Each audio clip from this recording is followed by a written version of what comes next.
Welcome. Today, we're exploring a powerful tool in calculus called the comparison test. It's a clever way to determine if an infinite series adds up to a finite number or not, by comparing it to a series whose behavior we already know. Before we dive in, let's review two key ideas. An infinite series converges if its sum approaches a single, finite number. Think of it as getting closer and closer to a target value.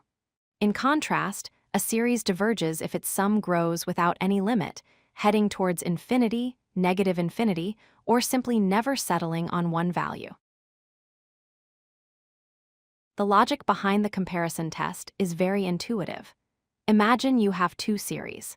If your series has terms that are always smaller than a series you know converges, it makes sense that your series must also converge.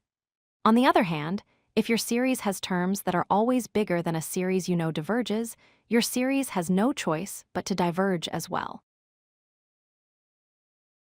Let's make that idea more formal. Suppose you have two series with positive terms. Let's call them a sub n and b. Sub n if each term a sub n is less than or equal to the corresponding term b sub n, and you know that the bigger series, the sum of b sub n, converges, then the smaller series, the sum of a sub n, must also converge. Let's test the series, sum of 1 over the quantity n squared plus 3. This looks a lot like the series, sum of 1 over n squared.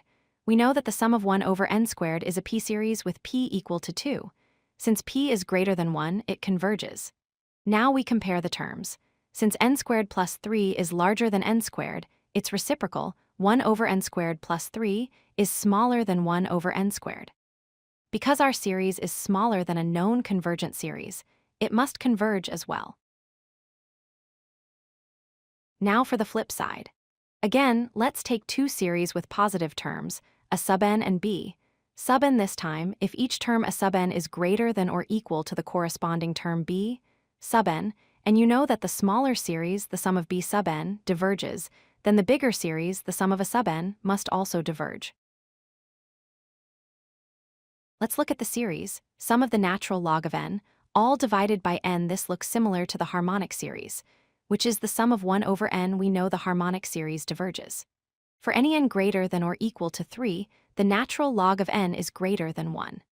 This means that the term natural log of n over n is greater than the term 1 over n. Since our series is larger than a known divergent series, it must also diverge. To use the comparison test, you need a toolbox of series whose behavior you already know. The two most important tools are p-series and geometric series. A p-series, written as 1 over n to the power of p, converges when p is greater than 1 and diverges otherwise. A geometric series converges when the absolute value of its common ratio r is less than 1. Let's recap.